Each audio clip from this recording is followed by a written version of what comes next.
Ini yang perlu selalu dijadikan apa ini? Pegangan hidup. Allah itu maha dermawan, memberi bukan apa yang kita mau. Tapi saat kita pantas untuk menerima itu. Assalamualaikum warahmatullahi wabarakatuh. Bismillahirrahmanirrahim. Alhamdulillahirabbil alamin. Wassalatu wassalamu ala asyrafil anbiya wal mursalin wa ala alihi wa sahbihi ajma'in, amma ba'du. Jamaah pengajian kitab hikam yang saya muliakan, pengajian kita pada pagi hari ini tentu masih meneruskan dari apa yang kita bahas pada pengajian 2 bulan yang lalu. Saya mohon maaf di pengajian bulan kemarin saya tidak bisa hadir karena kurang sehat. Tentu pada bulan yang lalu kita sudah membahas tentang hakikat tauhid yang harus selalu kita ingat di dalam jiwa kita, bahwa tidak ada apapun dan siapapun di dunia ini yang bisa memberi pengaruh apapun menentukan baik dan buruk kecuali Allah Subhanahu wa ta'ala. Maka perasaan ini itu perlu dilakukan yang namanya riyadhah, yang namanya olah jiwa dari tingkatan yang rendah sampai nanti pada kesempurnaan. Imam Ibnu Athaillah pada hikam yang lalu itu membagi tingkatan pengetahuan orang terhadap perasaan ini menjadi 3 tingkatan. Ini tentu kalau mau diingat itu mudah. Di YouTube-nya Lentera Ilmu Darrohman itu tinggal dibuka pengajian yang lalu. Hanya saya ingin merefresh karena ini akan menjadi satu kesatuan. Kata Ibnu Athaillah pada hikmah yang kemarin, tingkatan hidup manusia itu yang paling dasar itu namanya syu'aul basirah. Kemudian naik nanti menjadi ainul basirah. Yang terakhir puncaknya itu adalah hakul basirah. Saya sampaikan pada pengajian yang lalu bahwa terminologi syu'aul basirah, ainul basirah, hakul basirah itu hanya mustolah, hanya istilah penamaan tergantung disiplin ilmu yang dipelajari. Orang yang belajar ilmu hadis itu tentu pernah dengar hadis Jibril yang masyhur yang diriwayatkan oleh Imam Al-Bukhari. Ketika malaikat Jibril itu menyaru, menampakkan wujudnya sebagai manusia, datang ke hadapan Rasulullah. Nanti di hadapan Rasulullah, malaikat Jibril itu bersimpuh seperti seorang murid yang bertanya kepada gurunya. Maka kemudian malaikat Jibril ini bertanya tentang 3 hal. Yang pertama Islam, yang kedua iman, yang ketiga yang namanya ihsan. Islam itu adalah larutnya anggota zahir manusia dalam penghambaan kepada Allah. Itu dilambangkan dengan takbiratul ihram, kita berikrar bahwa Allah yang maha agung, tetapi keagungan Allah itu boleh jadi masih dilambangkan dengan amalan jasmani kita. Rohaninya, hatinya itu belum tentu. Kita bisa lihatlah sekarang, Allahu Akbar, ada tukang sate depan masjid. Ya, udah gitu ngipas-ngipas dia. Maka begitu Allahu Akbar, yang seharusnya kita bertawajuh kepada Allah, itu yang diingat jadi sate. Ini ayam apa kambing? Kalau ayam Ponorogo apa Madura? Kalau kambing ini Tegal apa Betawi? Nah, ini kalau kita katakan sudah sholat, sudah memenuhi kewajibannya, iya, Syaratnya terpenuhi, benar. Tapi masalahnya yang sholat itu masih apanya itu? Lahiriah. Nanti naik ini. Yang namanya iman, kata Rasulullah, itu tasdiknya pakai apa itu? Al-qalbu. Sekarang yang sholat itu bukan cuma apanya itu? Tangannya. Tapi ditambah dengan yang namanya hatinya. Begitu ngomong wajah tu wajhiya lilladzi fataras samawati wal ard. Maka dia kemudian khusyuk. Saya ini bertawajuh kepada siapa ini? Allah. Tapi nanti seperti saya jelaskan pada pengajian yang lalu, ada yang sampai pada puncaknya. Apa itu ihsan? Dia tidak lagi ingat apakah dia sholat atau berpuasa, dia makan atau minum, dia bekerja atau tidur, yang dia ingat apapun kondisinya Allah sedang melihat dia. Maka dalam tidurnya dia tetap bertawajuh kepada Allah. Saat dia hiruk pikuk dengan ramainya dunia, hatinya tetap sujud kepada Allah.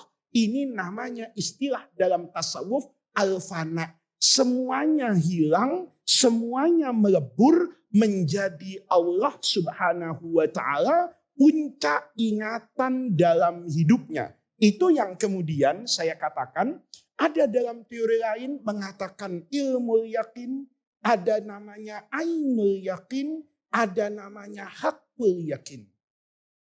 Kalau ibu melihat api, maka punya ilmu.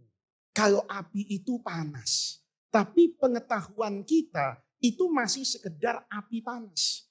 Kalau nanti tangannya nekat megang api, maka itu namanya ainul yakin. Ibu yakin betul kalau api itu panas. Kenapa? Saya sudah pegang. Tapi kalau nanti ibu betul-betul terbakar, ya kayak Nabi Ibrahim, maka ibu sampai pada yang namanya hakul yakin. Kalau kita tahu manasik umroh, mudah-mudahan bisa umroh semua, ya manasik umroh kita tahu. Nanti umroh itu ya tujuannya ke Ka'bah. Ka'bah itu di Mekah, itu namanya ilmu yakin.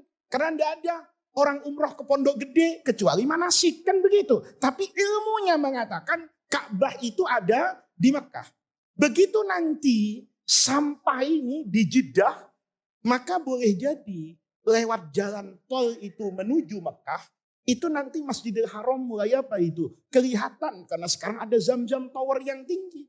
Maka itu sampai pada ainul yakin. Keindahan yang kita pelajari dalam kitab manasik itu akan terasa indah begitu kita melihat Masjidil Haram dari kejauhan. Tetapi keindahan itu akan menjadi berbeda kalau kita sudah sampai di depan apa ini? Ka'bah. Mendengar si A itu cantik, itu indah. Tapi lebih indah lagi kalau dilihat. Ya, kita kan sering dulu masih muda itu ada gambar perempuan cantik digunting. Ya, begitu digunting itu atau kalau sekarang di capture itu dapat dari apa? Instagram, cantik itu disimpan. Kita melihat saja pada lukisan itu sudah ada kebahagiaan, Masya Allah, ciptaan Allah. Ngelihat lebih senang. Berjodoh di pelaminan, puncak kebahagiaan. Itu rasanya beda-beda. Maka pengetahuan kita terhadap Allah itu berbeda-beda, kata Ibnu Athaillah. Kalau sampai pada syu'a'ul basirah, ini ilmu teoritis. Allah itu Maha Esa, kita baca Quran, baca hadis, maka yushhiduka, itu menghantarkan kamu terhadap pengetahuan bahwa Allah itu dekat dengan kamu. Tapi sekedar pengetahuan. Kita ngaji ini diceritain tentang fadilahnya tahajud, Masya Allah. Itu kadang-kadang terbawa. Tapi sekedar tahu kalau tahajud itu istimewa. Tapi nanti wa ainul basirah, kalau kita ngelihat orang yang ahli tahajud dengan kehidupan yang dijanjikan sama Allah, itu tushhiduka. Maka nanti itu mengantarkan kita ada maka liwujudihi. Kita jadi tahu bahwa ketiadaan kita kalau berhadapan dengan wujud Allah, ini pengalaman hidup. Pengalaman hidup tuh kadang-kadang itu baru mengajarkan kita betapa kita la haula wala quwata illa billahil aliyyil azim. Tetapi nanti kalau sudah sampai pada tingkatan yang sempurna hakul basyirah, dialami secara langsung, maka kita akan sampai pada keputusan bahwa sejatinya saya ini tidak ada dan ada, itu tidak akan memberi pengaruh apapun karena yang maha ada itu sejatinya Allah. Maka ini hikmahnya kemarin harusnya ditutup dengan hadis Rasulullah. Kanallahu wala syai'a ma'ahu. Nih, kesimpulan dari yang kemarin yang belum sempat saya sampaikan karena saya sakit. Maka kemudian semua ini, ilmu yakin, ainul yakin, hakul yakin, itu kesimpulannya apa? Ini penting banget. Kanallahu, dahulu fil azal, itu yang ada cuma Allah. Wala syai'a ma'ahu. Dan tidak ada apapun yang menyertai wujudnya Allah. Nih, Allah itu dulu tidak ada alam semesta. Tidak ada semuanya itu, tidak ada. Ini ada karena diadakan oleh Allah. Dan harus diingat, wahuwal an, Allah itu sekarang, alama alaihi kana. Itu sama saja dengan dulu. Samanya apa? Sama-sama tidak ada apapun di sisi Allah. Dulu nggak ada, sekarang nggak ada. Orang tanya, ada Pak sekarang. Dulu kan nggak ada langit, dulu nggak ada bumi, dulu nggak ada Muhammad Faiz, dulu nggak ada si A. Sekarang kan jadi ada. Lihat, kita ini sering tertipu dengan wujud kita. Kita ini sebetulnya bukan mau maujud, bukan maujud berdiri sendiri, tapi kita diadakan oleh yang maha wujud. Sehingga wujud kita itu bergantung kepada Allah yang hakul maujud. Nih gambarannya gini. Orang sekarang ini karena hidup dengan hukum sebab akibat itu merupakan hakikat bahwa semuanya itu yang mewujudkan itu Allah. Contoh begini. Kalau ibu dulu punya anak kecil yang jalannya itu masih tertatih-tatih. Itu biasanya dilatih jalan sambil diapain ini? Dipegangin. Maka saya tanya sama ibu, anaknya sudah bisa berdiri? Dijawabnya sudah. Tapi berdirinya si anak itu bergantung dengan berdirinya si bapak. Kalau bapaknya tidak ikut berdiri dan memegang kedua lengan anaknya, maka si anak ini tidak berdiri. Maka sejatinya anak itu tidak pernah berdiri. Dia berdiri karena ada yang menyangga agar itu bisa berdiri. Saya ini nggak ada sebetulnya.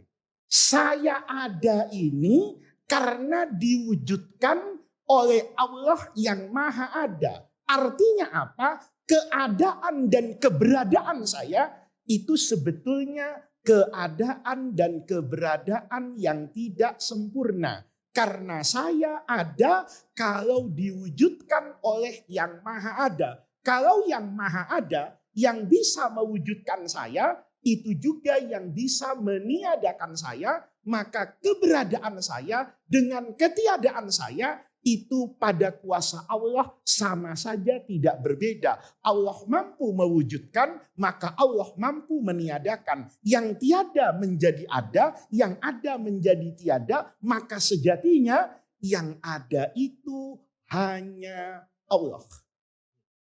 Tapi adanya secara penciptaan. Kalau adanya secara jasmani, jadi wihdatul wujud nih. Jadi Syekh Siti Jenar. Wujud kita sejatinya itu cuma satu. Tapi bukan jasmani. Allah. Allah yang maha wujud ini, itu yang ijad mengadakan kita semua. Artinya apa? Wujud saya itu menyatu dengan wujudnya Allah. Bukan jasmani. Dengan wujudnya Allah. Tanpa Allah mawujud, maka saya itu tidak akan wujud. Mawujudnya saya dengan mawujudnya Allah itu beda. Ini nggak boleh loh. Ini buat santri yang belajar ilmu sorof, hati-hati. Mawujud itu isim maf'ul. Dari wajada, nanti fahuwa wajidun wadhaka Maujud. Maujud itu kalau buat Allah, nggak boleh diartikan Allah itu maujud, Allah itu yang diadakan. Yang maujud itu saya. Tapi maujudnya Allah itu bukan maujud diadakan. Tetapi yang wujudnya itu maha terkenal, maha diyakini kewujudannya. Sementara saya maujud itu diwujudkan oleh Allah yang maha wujud. Ini agak bersentuhan dengan ilmu kalam, agak-agak ruwet. Ya, ini kenapa ngaji tasawuf jadi kesini-sini? Ini karena fondasinya. Karena fondasinya. Jadi nanti ini yang akan dikatakan oleh Ibnu Athaillah, ini bridgingnya, jembatannya, Pak. Jembatan untuk sampai kepada hikmah yang selanjutnya. Bahwa kalau ingin hidup itu sejahtera, yakinilah tidak ada yang wujud di dunia ini kecuali siapa ini? Allah. Wujud apapun itu bukan wujud yang sempurna, tapi wujud yang bergantung kepada Allah. Maka jangan pernah takut dengan ketiadaan dan jangan pernah gentar dengan wujud apapun karena dia diwujudkan oleh Allah. Misalnya nih, anak kelas 6 itu kan punya klub sepak bola di Darul Rahman. Ya apa namanya lupa saya itu. Saya dikasih kaosnya. Saya tidak pernah main bola dikasih kaosnya saya. Nomornya keren lagi nomor 10 kan gitu. Dikasih bisa kesebelasan Darul Rahman. Berhadapan dengan Real Madrid. Secara teoritis kalah. Tapi secara akidah tidak boleh. Udah gak usah main deh. Pasti kalah. Tidak boleh. Karena yang memenangkan dan yang mengalahkan itu Allah. Real Madrid itu tidak usah ditakuti. Karena kalau Allah mau, Jibril, itu Real Madrid lemes semua kakinya, kasih asam urat semua misalnya, ya tanpa makan emping, kan menang kita. Ya begitu mau menggerakkan, tahu-tahu kakinya kaku gitu. Tapi sudah ya bisa toh. Cuman persoalannya kita tidak pernah yakin itu. Coba udah lawan, insya Allah saya berdoa sama Allah, nggak bakalan, kan begitu langsung. Ya itu persoalan secara kita. Contoh nih. Ada orang kadang-kadang gitu, minta saya itu jadi wasilah. Dia punya masalah atau enggak naik pangkat. Gus, deket sama Pak Menteri. Ya kenal sih kata saya. Kenapa? Saya ini istiqomah eselon 3 di pojokan. Terus, bisa nggak Gus? Ada nggak perantara di kementerian itu yang bisa ngurusi saya? Saya kadang-kadang saya godain tuh orang. Ada. Penasaran dia. Siapa? Atur Gus, saya bisa ketemu. Bisa. Kapan? Kapan aja. Tapi Gus Faiz ke menteri. Nggak usah. Langsung sendiri. Siapa Gus orangnya? Allah. Saya bilang. Itu marah orang itu aneh. Allah. Nanti sebelum subuh doa saja sama Allah. Itu marah orang itu. Saya serius Gus. Gitu. Loh, memang Allah itu tidak serius. Tapi kalau saya bilang nih. Besok kita ketemu sama Pak Menteri. Ya, kalaupun Pak Menteri nggak ketemu nanti Sekjen akan menerima kita. Wah makasih Gus Faiz. Memang Gus Faiz bisa kami andalkan. Lihat. Tapi kalau saya jawab Allah. Itu banyak orang. Serius kayak Gus sebentar ini serius masa depan saya ini loh. Memangnya Allah bukan masa depannya. Gitu. Kenapa demikian? Ini penting. Nanti tasawufnya itu hebat. Ibnu Athaillah bilang. Kita ini akan berinteraksi dengan hukum sebab akibat.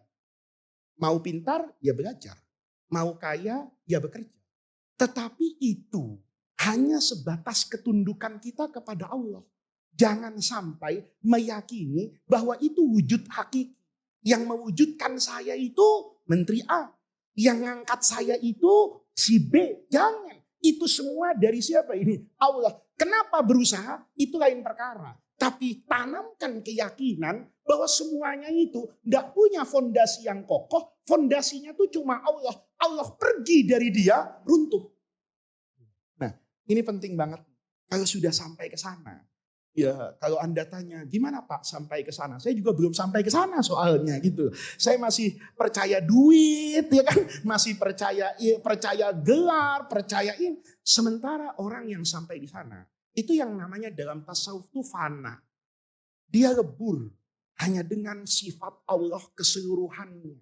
Dia tidak lagi bertanya mengapa begini dan mengapa begitu. Yang ada dalam benaknya pelajaran apa yang akan Allah berikan kepada saya. Kalau kita kalau dikasih duit, alhamdulillah Allah cinta sama saya. Tapi kalau dikasih duit, Allah benci sama saya. Kita nggak pernah tuh. Duit sampai ke kita, itu kita hati-hati mawas diri nggak ada. Kita begitu dapat semuanya. Itu merasa Allah itu cinta sama dia. Lebih parahnya, Allah dianggap temannya. Itu bahaya. Lalu karena kita begitu kan. Merasa rajin sholat, merasa soleh. Lalu kemudian dia masukkan dirinya itu pada kelompok aulia illah. Karena ada gitu kan. Kita lagi rajin sholat, lagi baik sama orang. Tahu-tahu orang tuh iseng, Tian tuh iseng sama saya. Karena kesombongan kita keluar. Tian, hati-hati. Ini waliyun min aulia illah kualat. Saya bilang sama Allah, keblangsak loh. Nah yang begini ini, itu memperlakukan Allah kayak temennya. Dianggapnya bisa mainkan. Oleh karena itu. Ketika kita tahu, oh iya ya, saya dikasih karomah. Misalnya, kan kadang-kadang ada Pak. Ada, saya punya pengalaman kayak gitu ya. Ada orang sakit, saya cerita pengalaman pribadi. Saya ngajar di masjid. Dulu saya masih rajin ngajar di masjid, belum kayak sekarang hilang-hilang terus. Dulu saya itu istiqomah Pak. Saya tidak ngajar di masjid itu kecuali malam Jumat. Jadi hidup saya maghrib isya itu semuanya ngaji kitab kuning itu, lekaran itu di banyak tempat di Jakarta. Jadi saya dulu istiqomah dari tahun 2007 sampai mungkin kira-kira pindah ke Jagakarsa 2 tahun. Sampai 2017 mungkin. Setelah pindah ke sini, orang pinggiran, saya agak susah akses ke tengah. Mulai dari situ saya kehilangan rasa istiqomah. Dulu istiqomah saya Pak, mungkin 10 tahun lebih itu saya Sahih Bukhari, Maroki, Ubudiyah, itu kitab-kitab kecil itu saya ngaji lama. Satu ketiga, ada orang lama tidak datang ke pengajian saya. Maka saya tanya orang itu sama orang lain, kemana Bapak itu? Kok lama tidak ngaji sama saya? Sakit Gus. Sakit apa? Tidak bisa jalan. Sudah berobat? Sudah ke rumah sakit. Sudah ke alternatif. Karena beliaunya rajin ngaji sama saya main ke rumahnya. Senang dia. Masya Allah Gus, iya sakit apa Bapak? Saya ini tidak bisa jalan Gus. Mungkin pengapuran kata dokter sudah ini. Saya sampai pernah disuntik itu, sekali suntik itu 4 juta zaman itu. Mahal sekali katanya. Terus pengobatan sudah. Saya itu ya niat menggembira. Dia kan ngomong, doakan saya Gus ya. Oh jangan saya yang doa. Bapak aja doa sendiri. Kepengen sembuh Pak? Kepengen. Ini orang istiqomah. Saya itu ngomong ngetes aja. Kalau mau sembuh, Bapak baca sholawat. Nariyah 441 kali. Saya juga belum pernah baca segitu. 441 kali. Terus nanti Pak, setiap habis subuh, ini enggak ada ijazahnya nih. Bapak jangan amalkan ini. Ya, enggak ada ijazahnya ini. Habis subuh, sampai menjelang duha, dari asar sampai maghrib, Bapak baca ayat Quran. Qul lan yusibana illa ma kataballahu lana. Berapa kali Gus? Ya banyak-banyak dah kata saya. Bisa 2000 bagus kata saya. Saya enggak pernah ngamalin Pak. Diamalin sama orang itu. Sembuh Pak. Sembuh, sehat, ngaji. Nih, orang itu percaya betul kalau saya itu sohibul karomah. Gitu. Kenapa? Sembuh. Nah, satu ketiga, ini permasalahannya ini. Ini dirinya orang ini semua. Temannya satu itu datang ke masjid. Ngaji sama saya, itu mukanya tengok-tengok kayak gelisah gitu. Habis ngaji saya panggil. Kenapa Pak? Handphone saya hilang tadi Gus, ketinggalan waktu mau ngaji ke sini. Ketinggalan, jatuh, nggak tahu. Tadi Bapak di mana? Saya makan mie sebelum ngaji itu makan Indomie katanya di warung. Udah ditanya sama tukang warungnya. Sudah kata saya. Malam ini sholat, pasrah, saya bilangnya. Terus ngomong sama Allah itu, ya ngomong apa? Baca ayat Quran. Alladzina qala lahumun nasu innan nasa qad jama'u lakum fakhshawhum. Nanti baca hasbunallahu wa ni'mal wakil banyak-banyak. Berapa Gus? Ya pokoknya banyak-banyak. Bisa 99 kayak apa banyak. Dibaca. Terus saya bilang besok habis baca ini balik ke tukang mie itu. Ya, pasrah sama Allah gitu. Dia balik beneran Pak. Kata dia ada orang ngebalikin. Mungkin nyolong asalnya, tobat dibacain kayak gitu. Itu dia datang sore. Saya kan ngaji besoknya di masjid yang agak jauh dari situ tapi masih sedaerah situ di Jakarta Timur gitu. Nah dia datangnya cium tangan saya. Gus alhamdulillah apa? Saya betul-betul habis asar balik ke sana. Terus ini handphone saya katanya. Ini dikasih tahu handphonenya. Itu kejadian mungkin tahun 2010, 2011 lah. Saya itu berpikir, ini kalau diterus-terusin, setiap saya ngaji nggak disuruh ngajar ini kata saya.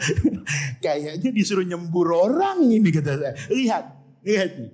Maka hari itu, saya tuh ingat sama guru saya. Kamu tuh kalau ada apa-apa, itu jangan vonis ini nikmat apa musuh, jangan.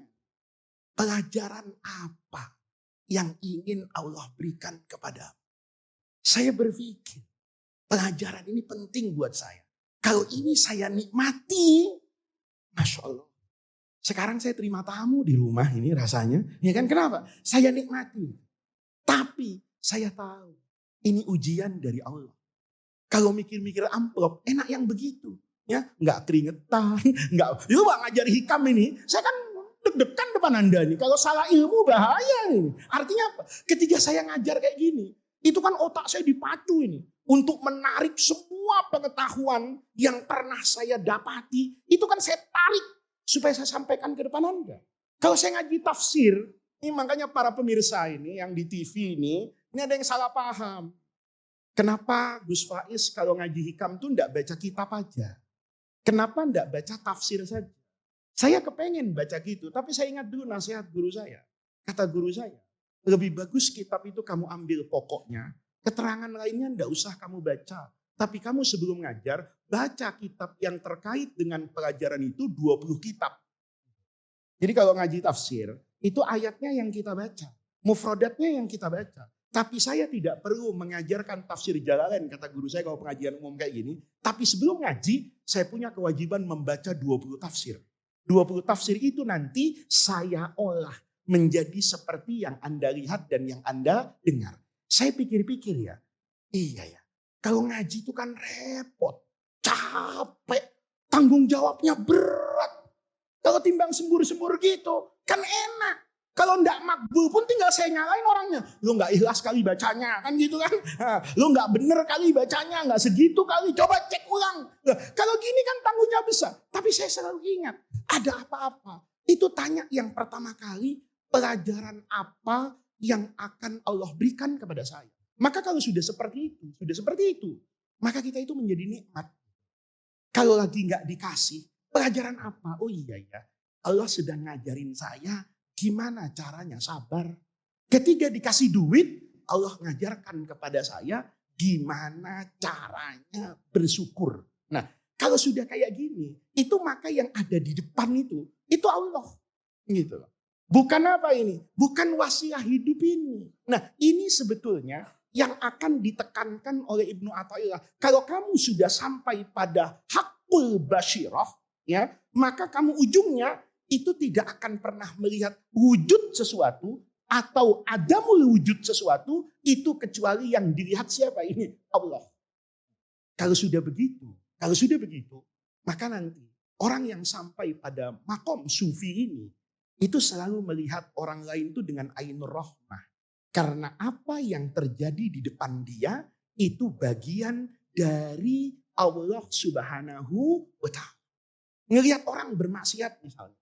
Kalau tahapannya masih ilmu basiroh, dimaki-maki orang. Tapi kalau ngelihat ada maksiat di depannya, ya kan dulu ada cerita unik gitu. Dulu guru saya itu cerita, ada setan itu berwujud seperti manusia, datang ke alim besar ini. Ini cerita enggak tahu benar atau enggak, tapi saya dapat dari banyak orang. Iblis sama setan itu cerita depan orang alim ini. Guru, bagaimana kalau saya pensiun? Ya, kan bagus juga kalau setan pensiun. Ya, setan pensiun, kata saya boleh enggak guru pensiun? Oh jangan. Kalau kamu pensiun, saya kehilangan pekerjaan. Benar kan? Ustadz itu kan didengar ucapannya. Karena kita merasa ada ucapan lain yang mengganggu kita. Karena ada yang mengajak ke neraka, maka Anda perlu datang ke pengajian ini karena dalam keyakinan Anda, kalau saya datang ke sini, itu akan ingat sama yang namanya surga. Tapi persoalannya, kalau di luar sana sudah tidak ada godaan, Anda sudah ingat surga di luar, maka Anda kan tidak perlu datang ke sini. Itu yang harus kita lihat bahwa semuanya itu sebetulnya wujudnya Imam Abdul Hasan As-Sadili, sufi besar, pendiri tarekat Sadiriyah ini. Itu pernah lihat orang doa di Ka'bah. Doanya ini luar biasa. Doa di multazam Ka'bah itu. Doanya bukan untuk dia. Ya Allah, aku mohon ya Allah, hapuskan maksiat dari muka bumi. Bimbing semua orang ya Allah untuk dekat kepadamu dan tidak ada lagi mereka yang berani bermaksiat kepadamu. Itu dipanggil orang itu sama Imam Abdul Hasan As-Sadili. Kalau kamu berharap semua orang baik, lalu di mana nanti nama Allah Ghafurur Rahim? Lalu di mana sifat Allah yang Tawwabun Halim? Tawwab itu maha menerima taubat. Ghafur itu maha mengampuni. Ini tentu perlu apa ini? Dosa kan? Iya. Maka kalau sudah lihat kayak begitu, orang sering tanya, Allah itu menciptakan dosa apa enggak? Ini ngajinya pelan-pelan ya. Ini ngajinya ini saya ngajar begini tuh cuma di Darul Rahman. Di tempat lain saya enggak berani ngajar kayak gini. Orang timbul pertanyaan, kalau begitu Pak, kebaikan dan keburukan itu kan memang pilihan hidup manusia. Tetapi karena Bapak tadi bilang bahwa yang mewujudkan itu Allah, wujud semua ini itu berasal dari sumber wujudnya Allah. Wujudnya saya, wujudnya Bapak, wujudnya gelas, wujudnya burung, wujudnya angin, wujudnya waktu, semuanya ini itu kan bersumber dari wujudnya siapa ini? Allah. Kalau begitu, pencurian itu juga yang mewujudkan Allah. Perzinaan itu yang mewujudkan Allah. Sebagaimana Bapak sholat dan Ibu puasa, itu yang mewujudkan Allah.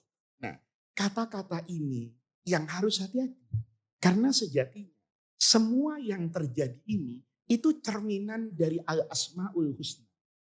Di situ ada pencurian, tapi di situ ada Ghafurur Rahim. Di sini ada pelacur masuk surga hanya karena kasih minum anjing, tapi di situ ada Syadidul Iqab yang menyatakan bahwa ada perempuan ahli ibadah memenjara kucing 1 malam sampai mati, maka perempuan ini masuk ke dalam apa ini? Neraka. Ini sebetulnya manifestasi dari semua nama dan sifat siapa ini? Allah. Maka kalau sudah seperti itu, tapi harus diartikan positif. Setiap kita melihat keburukan, maka yang dilihat itu aspek positifnya. Setiap kita mendapatkan keburukan, itu yang muncul sifat baiknya Allah. Sakit, gara-gara sakit, rajin sholat duha. Atau ibu-ibu misalnya, yang suaminya ketahuan kawin lagi. Nah, ini yang paling pahit aja lah contohnya ya. Yang suami yang kelihatannya setia begitu. Tiba-tiba terdengar kawin lagi. Yakin. Yang tidak pernah doa kepada Allah jadi doa.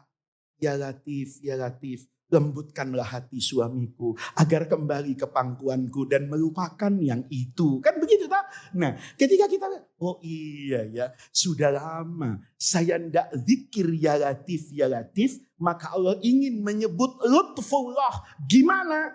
Hanya dengan cara suaminya selingkuh, maka muncul ya Latif, ya Latif, ya Latif. Ya, nanti kalau ya Latif nggak mampu, itu biasanya ya sudah. Itu biasa begitu tuh. Nah, ini Bapak ya. Nah, ini yang sebetulnya yang diinginkan dalam ilmu apa ini? Tasawuf ini. Jadi semuanya itu kita lepaskan bahwa itu semuanya pasti ada apanya? Hikmahnya. Oleh karena itu nih, selanjutnya kata Ibnu Athaillah As-Sakandari ini dalam hikamnya, setelah kita paham pada Su'aul Basyirah tadi, pada Ainul Basyirah, pada Haqqul Basyirah, bahwa Allah itu yang maha mawujud, semuanya itu adalah manifestasi dari Al-Asma'ul Husna dan sifat Allah yang mulia. Maka lihat, la tata'adda niyatu himmatika ila ghairihi fal karimu la tatakhottahul amal. Ini Pak, kalau nempel di sini Pak, senyum tiap hari. Ditabok orang ketawa. Ya. Kenapa? Kata Ibnu Athaillah, la tata'adda. Jangan pernah kamu melampaui niyatu himmati. Visi, motivasi, keinginan, apapun dalam hidup ini. Ingin bahagia, ingin sejahtera, ingin pintar, ingin sakinah, ingin apa saja. Jangan pernah kamu berdoa, memohon, berharap ila ghairihi. Kepada selain apa ini? Allah. Kenapa? Fal karim. Karena Allah yang maha karim, maha dermawan ini, la tatakhattahul amal. Dia tidak mungkin dilampaui oleh cita-cita apapun. Lihat. Ibu, kalau punya suami yang dermawan, itu biasanya tidak pakai minta dikasih. Orang kalau dermawan, ya, itu tidak pakai minta dikasih. Orang kalau maha kaya, ya, suami ibu itu kan perhitungan karena pas-pasan, gitu loh. Ya kan? Ya iya kan? Itu pas-pasan ya. Minta uang dong. Pasti suaminya itu mikirnya apa? Saldo ATM berapa? Gaji bulan depan berapa? Ini kan kayak Ibu Sri Mulyani kan, ini kebijakan fiskal rumah tangga ini, ya kan? Berapa dapatnya, berapa disalurkan. Tapi kalau suaminya kaya banget, kan enggak pernah. Coba, kita kalau lihat orang kaya belanja buah, itu cepet banget. Ya, saya masuk ke toko-toko buah yang mahal itu. Kalau orang yang datang itu orang kaya, itu mangga tuh main dimasukin aja. Gitu. Kenapa? Kalau nanti asam semua, beli lagi, orang kaya. Tapi kalau pas-pasan, Masya Allah, mangga pakai istihoroh. Bayangin. Ya Allah, kata saya, dipegang, ini, pakai nanya lagi menjual. Ini manis nggak Pak? Yang jual manis. Saya pikir langsung dimasukin, enggak. Masih dilihat, ngambil satu lagi. Saya bilang, masa harus istihoroh dulu? Kenapa? Karena kita terbatas. Tapi kalau maha kaya, kan nggak gitu. Kan nggak gitu. Kalau orang itu maha dermawan, itu kadang-kadang itu nggak pakai minta, malah dia makan itu disuruh. Maka kalau Allah, ini kita bayangin, kalau kita punya suami, punya istri yang sayang sama kita, sudah sayang duitnya banyak banget. Ya itu hanya ada dalam pengajian hikam, Bu. Ya nggak usah ini dipikirin sih gitu. Kapan punya suami begitu ya repot kalau ngaji. Ya ini cerita yang saya ceritain ini cuma ada di mic ini, Bu. Ya, itu nanti Ibu bisa tahu lah rasa suami Ibu di pengajian hikam dan realita di rumah itu beda, ya.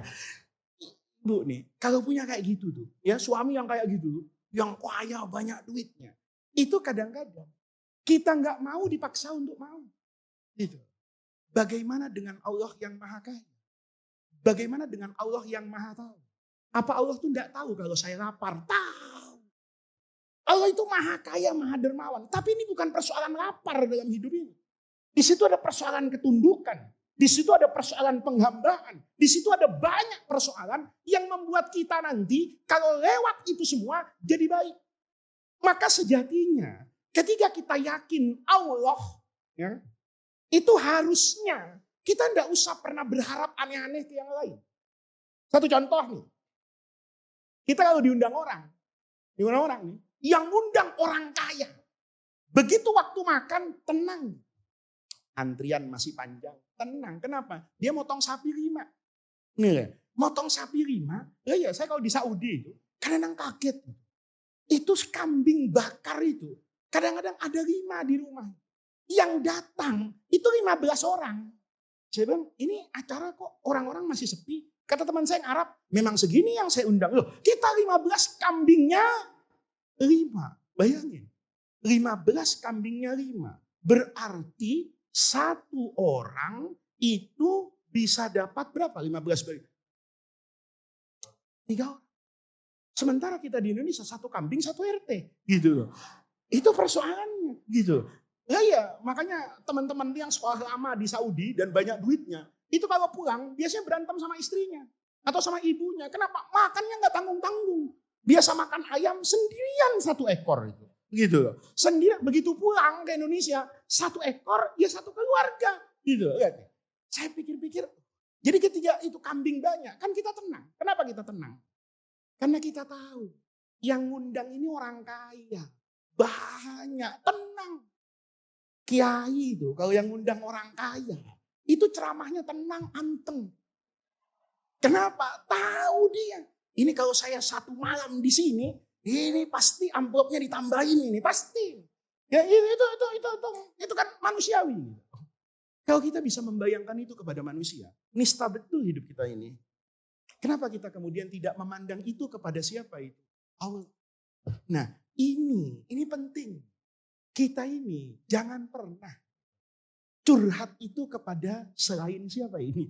Allah secara hakikat. Jadi nggak usah berlebih-lebihan. Karena kalau berlebihan, jangan-jangan nuduh Allah. Nih, kita jangan-jangan sering nuduh Allah. Bangun tuh cerita sama ini. Pusingnya hidup, kenapa? Udah ngaji hikam sama Faiz. Malam Jumat keluar Batang, ya kan? Manakiban ikut, ziarah Wali Songo paling depan. Kenapa hidup kita keberangsak amat ya? Lihat, seakan-akan kita sedang mencurhati Allah. Di mana Allah? Apa kurangnya saya? Loh, ini kan namanya pengakuan kepada siapa ini? Allah. Kita tidak usah begitu. Karena Allah itu maha karim. Nah ini kadang-kadang yang tidak kita miliki sebagai kekayaan. Dan itu dimiliki oleh orang yang dianggap gila pada masa Abbasiyah itu. Yang saya cerita, namanya Bahlul Abu Amr ini, As-Sayrafi ini. Ini luar biasa ini Bahlul ini. Bahlul itu Pak, kalau kita lihat nih, itu keyakinannya terhadap Allah, itu mengalahkan orang yang berilmu tinggi. Bahlul itu pertama kali terkenal, itu gara-gara dipanggil orang gila sama Harun ar-Rasyid. Harun ar-Rasyid itu naik kuda. Tiap lewat situ, mesti ketemu Bahlul di kuburan. Maka dipanggil. Ya Bahlul ayyuhal majnun. Orang gila, hidup di kuburan. Maka Bahlul itu, karena dipanggil begitu, dia ngancam tuh. Besok presiden lewat, saya mau panggil. Ya Harun, ya Majnun.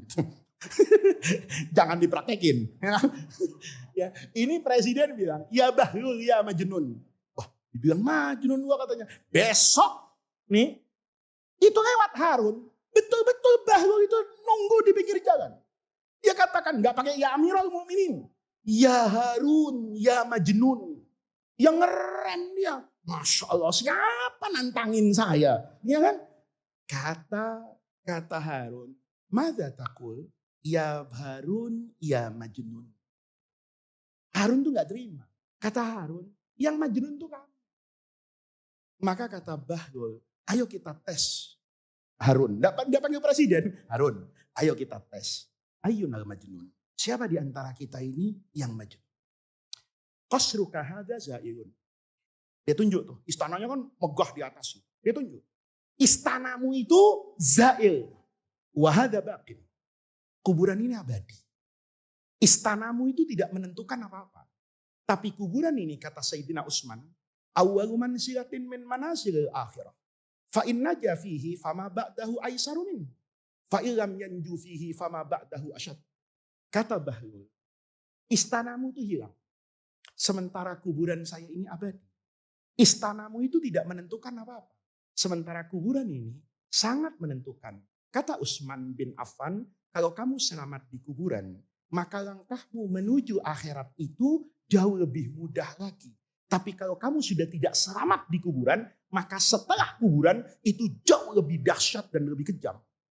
Kata siapa ini? Kata Bahlul. Maka Harun, saya hidupkan sesuatu yang kekal dan menentukan, dan saya lupakan sesuatu yang menipu dan hilang. Siapa di antara kita yang majnun? Harun digituin kena sekser bentengnya sekalian Pak. Kena mental itu. Kenapa? Urusan akhirat. Sodakta. Kata siapa ini? Sodakta. Kata Harun, saya baru kali ini dapat nasihat yang bagus.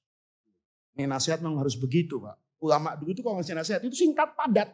Gitu. Kalau kita kan nggak muter-muter di ceramah. Bapak Gubernur yang kami hormati, Bapak Presiden, mudah-mudahan Allah panjangkan umurnya, menjadi pemimpin itu begini-begini, alhamdulillah, Bapak sudah bagi-bagi ini, oh, macam-macam, ya lupa. Nanti ujungnya akan lebih baik lagi Bapak kalau mengumrohkan para kiai dan mudah-mudahan saya yang diajak membima, gitu, ceritanya panjang gitu. Nah, ini fokus Pak, baru itu fokus kayak gitu. Maka kata siapa? Kata Harun, ini luar biasa, ini luar biasa. Maka Bahlul itu diajak naik haji.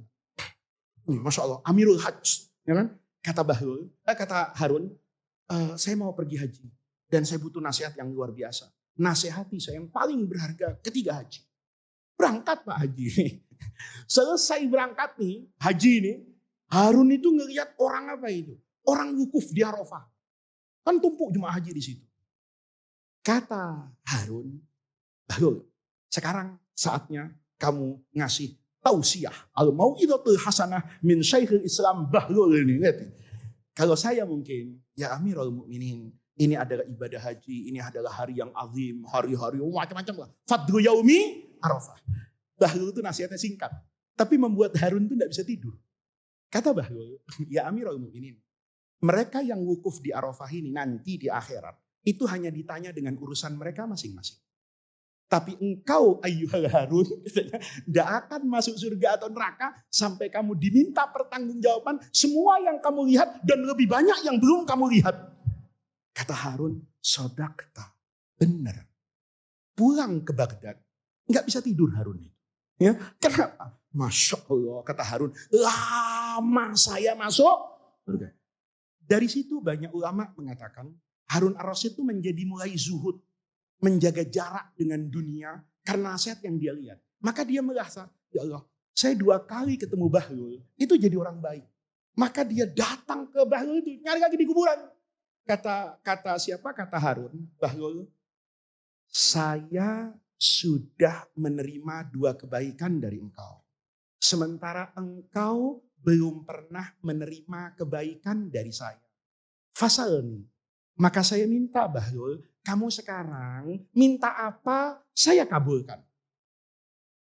Kalau saya pasti minta pesawat pribadi, ya, helikopter biar pengajian itu ringkes, nggak kena ganjil genap dan macet, kan begitu loh. Saya pasti minta bagaimana akses ke Darul Rahman itu dilebarin jalan depan, itu gusur semua rumah satu ini, kan pasti minta saya gitu.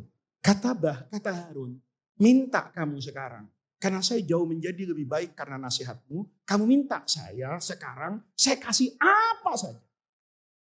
Bahlul itu marah. Kata Bahlul, kamu ini penistaan Tuhan. Ya, kamu itu menistakan Allah. Kenapa? Apa kamu pikir Allah itu yadhkuruka wa yansani? Itu nasihat bagus banget. Apa kamu pikir Allah itu yadhkuruka wa yansani? Memangnya Allah selama ini cuma ingat sama kamu. Sehingga kamu dikasih wajah yang tampan, uang yang banyak, kekuasaan yang tidak terbatas. Itu kamu anggap Allah ingat sama kamu. Dan karena saya miskin di kuburan, seolah-olah kamu mengatakan Allah melupakan saya. Ya Harun, enggak. Nih, saya dengan kamu itu sama-sama ahlullah. Sama-sama keluarganya Allah. Sama-sama hambanya Allah. Enggak mungkin Allah ngasih kamu terus enggak ngasih saya. Allah juga ngasih saya. Kamu dikasih ketampanan, maka kamu sibuk dengan istrimu. Saya dikasih muka di bawah standar BPS. Saya ini muka saya jelek, tapi itu karunia Allah. Gara-gara muka saya jelek, saya istiqomah di kuburan. Karena ketika di kuburan, itu nggak ada urusan ganteng sama jelek. Jadi gitu Bu. Ya, ini yang putri-putri ini, yang masih muda-muda ini, kalau dapat suami yang agak salah cetak, itu bersyukur kepada Allah. Bersyukur. Ayo, kamu kalau punya suami seganteng Nabi Yusuf, saya mau tanya, bisa tidur siang enggak? Hah? Tampangnya enggak kayak Nabi Yusuf aja, laki-laki sekarang aneh-aneh, ya kan? Kalau ini nih ibu-ibu nih sekarang nih, ya Allah kenapa suami saya enggak seganteng itu? Sekarang saya tanya sama ibu, kalau ibu punya suami kayak Nabi Yusuf, setiap keluar dari rumah, itu perempuan se-Jakarta ngejar. Loh iya Nabi Yusuf tuh dikejar Bu, bukan minta dinikahi, minta dizinai kok. Asal bisa berzina kata perempuan sama saya udah seneng katanya. Bayangin, kalau ibu punya suami kayak gitu, kurus kering nggak? Hah? Makan hati nggak Bu? Makan hati kan alhamdulillah. Sekarang suami ibu pergi kemana-mana, ditanya tetangga, apa enggak khawatir Bu dengan istrinya? Enggak, saya aja nyesel kawin sama dia lihat. Jadi kalau sudah kayak gitu, itu kita paham. Allah itu karim. Enggak dikasih suami ganteng, tapi dikasih ketenangan hati. Mau begitu? Hah? Mau? Jelek semua hati suaminya. Tapi kan kalau kita pikir-pikir, ada benernya kan? Ada benernya kan? Kadang ibu punya suami, ganteng kaya, tapi nyakitin hati. Ya kan? Ada yang casing pas-pasan, ya kan? Nggak ada yang ngelirik. Itu suami kalau jalan, semua orang memandang dengan wajah penuh belas kasihan. Kan enak itu. Daripada loh, kalau wajahnya wajah ijab, terus semua orang ngefans sama suami ibu, apa ibu masih bisa tidur dengan tenang? Enggak juga. Begitu ibu yakin bahwa suami ibu hanya ibu di dunia yang mau, alhamdulillah. Itu suami mau kemana saja, Al-Karim. Allah itu maha karim. Yang dibutuhkan kita itu Allah berikan. Allah tahu kalau ibu tuh pencemburu. Allah tahu ada keturunan gangguan jantung. Allah tahu kakeknya pernah kena serangan jantung. Maka supaya cucunya tidak sering jantungan, dikasih suami yang tidak menimbulkan getaran apapun pada semua perempuan. Selesai kan Bu hidup? Selesai kan? Selesai. Jadi ngelihat suami itu alhamdulillah, ya kan, engkau suamiku yang mendatangkan rasa aman dalam hidupku gitu. Sekalipun ada penyesalan yang banyak di dalam, itu lain masalah. Nih. Jadi Allah itu maha apa itu? Karim. Maka ini yang perlu selalu dijadikan apa ini? Pegangan hidup. Allah itu maha dermawan, memberi bukan apa yang kita mau. Tapi saat kita pantas untuk menerima itu. Maka dulu guru saya itu bilang gini. Kata guru saya pakai bahasa Arab. Kamu itu kalau minta apa-apa, jangan minta apa yang kamu mau. Tapi kamu bilang, ya Allah, pantaskanlah saya untuk menerima karuniamu apa saja. Jangan sampai Allah memberi kita karunia yang sejatinya kita belum pantas untuk menerima karunia itu, landasannya tidak kuat. Saya kadang-kadang berpikir, saya hari ini lumayan lah Pak, punya popularitas, lumayan. Ya. Undangan sampai Desember aman, itu lumayan lah ya, lumayan lah ya. Artinya saya agak tapi saya kan manusia ya. Pikiran nakal itu kadang-kadang ada Mas Fajar. Pikiran nakal itu ada gini. Saya sekarang begini. Ada pikiran saya gini loh. Kenapa ya saya sampai di tahap seperti ini saat uban saya itu udah banyak. Kenapa saya sampai pada tahap seperti ini? Ketika kondisi tubuh saya itu tidak sekuat dulu. Dulu saya waktu sekolah, itu nggak tidur 2 hari itu biasa. Sampai sekarang, tanya sama Fadil sama yang biasa ikut saya. Itu saya tetap melatih dalam seminggu sekali. Itu ada 1 malam memang saya nggak tidur. Bukan untuk apa? Untuk melatih. Kalau 1 hari nanti saya menghadapi kondisi yang saya tidak bisa tidur, itu maka saya sudah terbiasa. Jadi dulu saya dilatih gitu. Jadi saya kalau pagi itu terbiasa nggak sarapan banyak. Yang banyak sarapan tuh yang ngikutin saya. Gitu. Yang ngikutin saya itu ampun. Saya kalau apalagi sarapan di hotel, saya jarang mau turun. Cukup ada kopi, ada teh, ya udah cukup itu saya. Tapi yang ngikuti saya, Masya Allah, saya telepon, udah siap mobil? Belum Gus, masih sarapan. Masya Allah, udah 40 menit saya nunggu orang sarapan gitu saya. Lihat, saya dulu itu punya kekuatan seperti itu. Tapi hari ini tetap terbatas. Begitu nggak tidur 1 malam atau 2 malam, itu rasanya saya tuh hanya kepengen 1 tidur. Saya berpikir, kenapa saya sampai pada seperti ini? Itu saat kondisi tubuh saya itu tidak sekuat dulu. Kalau sekuat dulu saya bayangin, Masya Allah, saya bisa ceramah pagi, siang, malam, sore loh. Sekarang hari ini kadang-kadang, pagi tidak tidur, malam nggak tidur, pagi itu biasanya saya 2 hari saya nyerah. Saya pasti bilang saya butuh tidur. Bahkan kalau udah susah tidur itu, saya kadang-kadang punya waktu dari jam 11 sampai sore. Itu kadang-kadang udah nggak tidur semalaman, itu nggak bisa tidur. Saya minum Antimo, ini endorse, ya biar Antimo laku lah ya. Itu kan obat tua itu, udah nggak ada orang minum Antimo itu. Saya minum Antimo 2 kadang-kadang, terus tidur saya. Begitu tidur saya terbangun, iya ya, ternyata saya sudah tidak sefit seperti dulu. Ada pertanyaan seperti itu. Tapi saya berpikir, seandainya waktu umur 20 tahun, saya mendapatkan apa yang setelah umur saya 50 tahun saya dapatkan, hancur saya. Kenapa? Sejatinya saya belum selesai dengan diri saya. Maka kalau karunia itu turun pada saat usia saya 20 tahun, mungkin hidup saya berantakan. Ya, mungkin hidup saya berantakan. Bayangin, kalau umur 20 ya, belum nikah, tuh nggak punya kayak gini sekarang. Masya Allah. Mungkin istri saya setiap kecamatan waktu itu. Gitu loh. Kenapa demikian? Karena saya belum punya fondasi yang kuat. Hitungannya, oh iya, hitungan orang kan berbeda. Ya, saya itu kadang-kadang ngomong sama istri saya kalau satu pesawat itu. Salah kita ini. Kenapa? Satu pesawat. Kalau nanti jatuh, hilang dua-duanya. Ya. Bener kan? Kenapa? Punya anak. Dulu saya naik pesawat, biar dibanting-banting kayak apa. Tenang. Nggak jatuh kata saya. Kenapa? Ini teknologi Boeing. Sekarang kadang-kadang turbulensi sedikit. Itu yang diingat banyak. Anak saya, Darul Rahman, pengajian hikam. Itu yang saya ingat. Kenapa? Oh iya ya. Ternyata manusia itu sejatinya. Allah selalu memberi itu berdasarkan kepantasannya. Jadi kita itu jangan sering protes sama Allah. Kalau nggak dapat, belum pantas. Gitu ya. Karena kan mikir ya. Saya kalau lagi ngaji kayak gini, kan mestinya ya Gubernur DKI masa nggak bisa sih gitu loh nyalonnya. Masa DPR itu nggak bisa sih. Masa ini nggak bisa sih. Tapi saya bilang, oh mungkin saya nggak pantas di sana. Saya mungkin pantasnya di sini. Kenapa? Semua yang Allah berikan itu kok mengarahnya ke sini. Itu kan seakan-akan Allah memberi isyarat. La in syakartum la azidannakum. Wa la in kafartum inna adzab.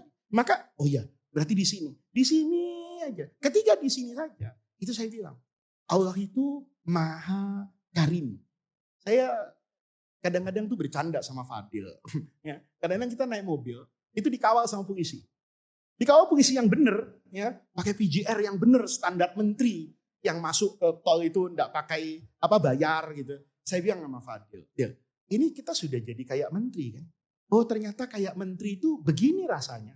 Alhamdulillah kata saya pernah dari tempat acara, naik mobil, sampai naik pesawat, persis menteri. Tapi rasanya menteri belum pernah merasa jadi kiai. Tapi saya pernah merasa jadi menteri. Saya bilang sama adik saya, Faruk tuh pernah saya ajak haji. Itu haji yang super istimewa betul. Ya, ikan yang ngundang itu Menteri Haji dan Menteri Pertahanan Saudi.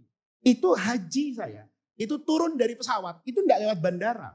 Langsung turun di tangga pesawat tuh diturunkan saya dengan Faruk. Mana saya sarungan lagi, orang ini tamu negara mana? Saya sarungan pakai baju pendek ya dari Dubai itu, pakai baju pendek, pakai sarung gitu loh. Ya, saya turun itu langsung kata Faruk, Kak Faiz saya ikut ya. Iya ya ikut. Ditarik Faruk tuh sama ajudannya menteri. Maaf, ini mobilnya satu-satu. Saya bilang ngapain mobil satu-satu? Mobilnya gede SUV BMW itu kan sudah. Ini adik saya, enggak kami nanti dimarahin Pak. Ini kata orang Arabnya ini protokolernya bilang Bapak satu-satu. Saya dikasih kamar. Saya bilang sama Faruk, ini main bola cukup kata saya. Kan kamu udah di sini. Kata nggak bisa Pak. Adik Bapak harus di kamar yang lain gitu loh. Ya, saya mikir-mikir, ya, saya mungkin haji ini itu lebih enak dari Menteri Agama Indonesia. Gitu. Tanya sama Faruk. Begitu selesai dari Arafah, di Arafah itu, saya itu ada di glamping, karpet tebel, kamarnya itu ada air panasnya, hebatnya, ada TV satelitnya. Saya cek RCTI ada juga, masya Allah. Ini kalau dangdutan keren ini di Arafah kata saya. Masya Allah. Saya mikir, oh iya ya, ternyata jadi orang berkuasa itu, kekuasaan itu dahsyat betul. Saya diajak makan, tanya Faruk, restorannya itu selebar ini. Yang makan itu paling 30 orang. Tanya Pak Sandiaga, yang itu Pak Sandiaga sama orang Inggris satu itu, saya baru tahu itu senator. Dia bawa pesawat pribadi ke Jeddah itu. Itu saya bilang, ini ketika dahsyat betul kekuasaan. Nggak ada orang Indonesia itu bisa wukuf di Arafah kayak saya. Itu nggak ada. Undangan raja juga nggak begitu. Itu saya betul-betul nyaman betul. Begitu azan, itu dapat mobil yang paling depan keluar dari Arafah. Bayangin. Dia sampai di Musdalifah belum isya. Dimasukin ke kebun Pak, di Musdalifah. Begitu di kebun, kambing guling, toilet, air panas. Saya bilang, wisata ke Lembang kita ini. Saya mabit di situ. Begitu mabit, malam tuh kata Menteri Agama Saudi itu, Menteri Haji Saudi, rombongannya pisah Pak Faiz. Bapak ikut lebih cepat lewat rombongannya Wazaratul Difa, Menteri Pertahanan Saudi, ikut saya. Tahu. Ngelontar jumrohnya dari jendela mobil. Memang nggak ada sopan-sopannya saya sama jumroh. Hebatnya batunya itu ada di dalam mobil. Jadi udah disiapin kantong. Saya pikir roti asalnya. Oh batu kata saya. Saya ikat sama Faruk bawa. Nanti kita tur. Tahu-tahu, kok kemina? Kok langsung masuk ke Jamarot itu mobilnya? Kata silakan lontar jumroh. Saya bilang saya turun. Nggak turun juga nggak apa-apa. Kami akan rapat betul di situ. Karena pakai SUV tinggi, ya dibuka aja kacanya. Tinggal lempar. Wah, Masya Allah. Kata saya, ini kalau Sayyidina Umar lihat, marah rasanya. Ya. Saya bilang, ketika seperti itu, bukan untuk saya nikmati. Lalu saya bilang, ini Allah ini maha karim. Tahu, Faiz ini biasanya antri, tidak pernah naik mobil bagus kayak gini. Ini loh Faiz, rasanya naik SUV 7 miliar di Indonesia. Ya ini rasanya. Sudah kamu rasakan kan? Sudah. Lama-lama bosen sendiri saya. Kenapa? Tiap hari ketemu itu. Makan. Ya makan. Untung saya itu orang yang biasa ke luar negeri. Jadi kemana-mana tuh udah tahu bawa sambal terasi, bawa kayak abon-abon gitu. Saya 2 hari kumpul sama Arab-Arab itu tidak bisa makan Pak. Kenapa? Nyemilnya kambing.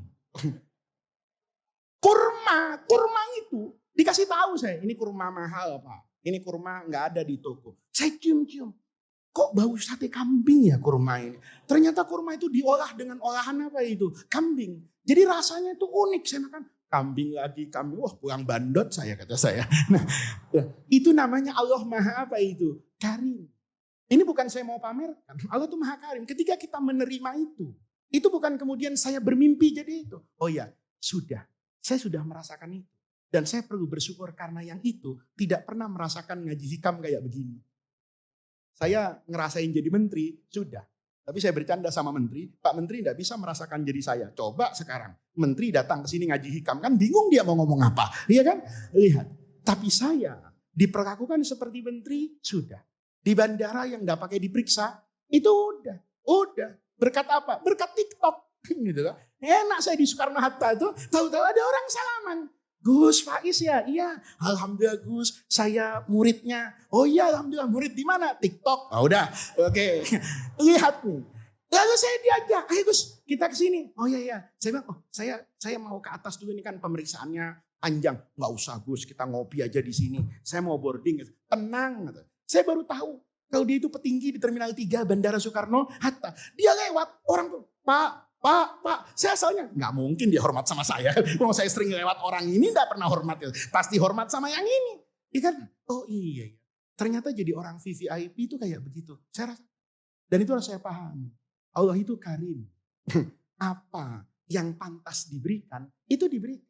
Dan tanpa saya pernah meminta. Kalau Allah pernah memberikan itu kepada saya di Terminal 3 Bandara Soekarno-Hatta, saya harus punya keyakinan bahwa pada saat yang sama, dalam bentuk yang berbeda, Allah juga menyediakan itu kepada saya dalam bentuk yang lain. Faiz, kamu sering ngajarin ikhlas. Iya kan? Saya ini kan sering ngajarin ikhlas. Tapi saya enggak pernah kan merasakan ikhlas itu gimana. Kata Allah, nih saya maha dermawan, saya ajarin kamu ikhlas. Pernah. Itu habis acara. Itu panitianya cepat salaman sama saya. Biasa kan ngasih amplop. Saya terima. Saya masukkan begini. Jalan saya haus. Turun sama Fadil.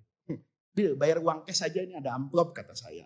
Begitu saya tarik, Masya Allah, ini amplopnya MC, isinya jadwal acara itu loh. Ya Allah, ini kayaknya MC-nya itu yang dikasih tahu sama Raja, ini amplopnya guru kamu pegang ya. Iya, rupanya yang dikasih ke saya. Itu bukan amplop Pak, tapi tertib acara itu loh yang dia pegang di mimbar. Begitu saya keluarin di Alfa, loh kok tipis kan? Jadwal acara tuh Bang. Saya Fadil, kamu bawa kartu kan? Bawa, udah bayar dulu kata saya. Lihat. Saat itu tandanya Allah karim sama saya. Kamu tuh ngomong ikhlas tuh enak aja. Kamu tahu gak sih rasanya ikhlas tuh kayak apa? Ternyata ikhlas itu enggak enak juga kadang-kadang ya. Begitu, astagfirullah. Itu pengalaman. Nah itu namanya, Allah itu sedang mengajarkan saya apa itu? Ikhlas. Nah saya pernah nih, ini cerita aja. Kan lebih enak cerita.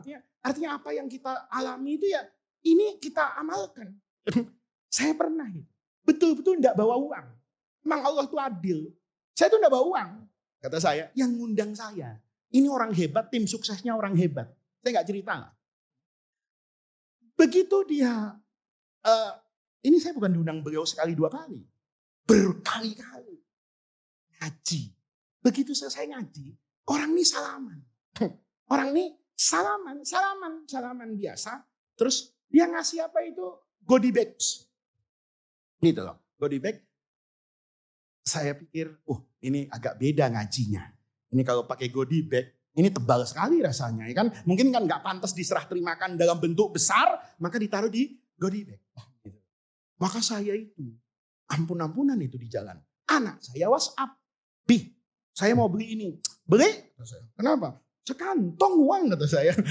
Ini tinggal nyari ATM store tunai kata saya. Selesai nih urusannya. Anak saya itu WhatsApp saya. Bi ada ini. Bayar. Ini bayar. Saya enggak pernah lihat isinya. Gitu. Dan perjalanan ini lumayan macet di Jakarta 2 jam. Sementara permintaan ke handphone itu banyak sekali. Istri saya ngomong, bayar. Oh ini ambil. Saya mikir. Bayar aja. Wong banyak. Begitu sampai di rumah, saya buka. Isinya buku. Buku orang politisi ini. Buku. Saya pikir-pikir, astagfirullahaladzim. Iya ya. Allah itu maha apa itu? Saya itu kan sering bilang, ngajar itu karena Allah. Bukan karena amplop. Allah itu dermawan betul ngajarin saya seperti itu. Nah kalau sudah begitu Pak, hidup itu pahami. Allah yang memberi kemarin saya uang banyak. Itu Allah juga yang memberi saya buku yang saya anggap sebagai apa ini? Uang. Itu yang penting. Itu yang penting. Kalau kita percaya dengan seperti itu. Dulu di Baghdad itu guru saya. Sehari Jumat itu pernah cerita. Beliau itu jarang lucu. Tapi satu kali lucu. Ya. Di masjid itu beliau cerita. Dulu ada orang model Bahlul juga. Namanya Ashab. Itu datang ke khalifah. Jadi orang ini orang nggak punya pekerjaan. Tapi orangnya itu nyenengin orang. Maka presiden ini seneng. Orang itu pernah satu ketiga kejadiannya itu. Ini orang, presiden tuh nggak seneng, nggak suka makan. Nggak kehilangan nafsu makan. Tapi ngelihat dia makan di depan dia nafsu banget. Itu yang nggak mau makan jadi kepengen makan. Maka dia bilang, pokoknya kamu setiap makan, itu setiap saya makan siang, kamu datang ke sini ya. Pokoknya kamu temanin saya makan. Maka orang ini ya bukannya mau, doyan, mau tiap hari ke istana, urusan cuma apa? Makan. Dan raja ini selalu ngelihat nih Khalifah Abbasiyah ini. Ini makan ini, yuk enak. Dia coba. Oh iya ternyata enak. Satu ketiga, orang ini dikasih buah yang seperti timun. Namanya kusa. Cuma ada di Arab. Kusa itu persis sama timun. Tapi kayak pare. Tapi bukan pare. Kalau di Indonesia kan pare itu kan pahit. Ini kusa itu, timun ini biasanya dimasak memang. Tidak dimakan kayak lalapan. Mirip dengan timun, rasanya nggak enak. Saya sampai sekarang nggak mau walaupun udah lama di Arab. Ini dikasih kusa. Kusa itu ada kata orang Arab enak. Maka si Ashab ini, itu begitu makan tuh enak. Si Khalifah bilang, asa enak rasanya. Ya, ini kok makannya dikasih kambing makan, dikasih ayam, semua makanan tiap hari dia makan dengan lahap. Begitu dia lihat makan itu, apa enak ya? Khalifah nyoba, rasanya nggak enak, sampai muntah. Wah, diberhentiin tuh. Berhenti makan. Ini kan nggak enak, kok kamu lahap? Dia cobain. Oh iya nggak enak. Kata Khalifah, kamu baru tahu nggak enak sekarang. Tadi nggak kerasa. Enggak Tuan. Kenapa? Karena selama ini Tuhan selalu memberi makanan saya yang enak-enak. Maka sebelum makan, saya sudah percaya bahwa yang Tuhan berikan itu adalah yang paling enak. Maka tadi ketika saya makan, itu saya kehilangan rasa selama ini. Karena di dalam benak saya, ini makanan mahal dan makanan enak. Kalau udah kayak gitu, lempeng hidup kita. Allah yang ngasih kita napas. Itu juga Allah yang ngasih ketentuan kamu harus pakai ventilator. Allah yang ngasih kita rezeki, itu Allah juga yang kadang-kadang mencabut dari kita rezeki. Tapi semuanya itu dalam kerangka bahwa Allah itu maha dermawan. Jadi ngajinya sampai di sini dulu. Ya, ini adalah simbol dari kebersihan hati, dari melihat keutuhan, kesempurnaan Allah, bahwa Allah itu maha dermawan, maka Allah akan memberi apapun yang dibutuhkan oleh manusia tanpa orang itu meminta. Ketika kita tidak pernah belajar ikhlas, maka Allah akan memberikan bagaimana caranya saya ikhlas tanpa saya harus meminta. Karena redaksi tadi itu tidak pernah saya meminta untuk tidak dapat amplop. Saya selalu minta dalam hidup saya, ya Allah berikan saya rezeki. Tapi karena Allah dermawan, dermawan itu tanpa diminta ngasih. Maka ketika Allah menghilangkan amplop saya itu, karena Allah ingin memberi sesuatu yang tidak pernah saya minta, bagaimana belajar ikhlas dan sabar. Mudah-mudahan Allah jadikan jam'ana hadza jam'an marhuma, wa tafarruqona mim ba'dihi tafarruqan maksuma. Mudah-mudahan langkah kaki yang kita gerakkan ke majelis ini menjadi tawassul dan wasilah kita untuk mendapatkan khairat dunia wal akhirah.